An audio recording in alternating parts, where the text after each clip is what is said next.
Katika taasisi yetu tunashirikiana na shule, vyuo vikuu katika programu za maendeleo ya taaluma, lakini pia katika taasisi yetu tuna mkakati mwingine ni kuunda fursa za ufadhili wa masomo na mafunzo kwa vitendo, kwa maana internship, kupitia ushirikiano na taasisi nyingine. Kwa hiyo tunawasaidia wanafunzi kuwapatia internship, kwa sababu sisi tuna play part kati ya taasisi moja na taasisi nyingine.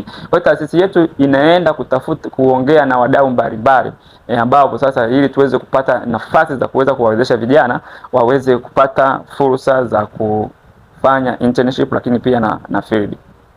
Shughuli kuu ambayo tunaifanya sisi Nextials Human Capital Consulting, mara nyingi tumekuwa tukianzisha mifumo ya kujifunza mitandaoni, kwa maana ya learning management system, ambapo tunajifunza online, tunafanya training, tumefanya makongamano mbalimbali ambayo yameunganisha wanafunzi na pamoja na wahitimu kupata maarifa mbalimbali yanayohusiana na kitaaluma, lakini pia na kimaisha.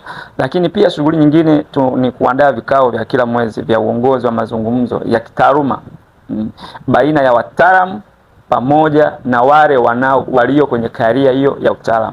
Kwa maana tunawakutanisha, kwa mfano vijana wanaosoma vyuo vikuu program ya Human Resource Management, tunawakutanisha na wataalamu ambao wanafanya kazi hiyo ya Human Resource Management ambao wako kwenye taasisi mbalimbali. Kwa hiyo tunapenda kuwakaribisha sana vijana wote, msikose.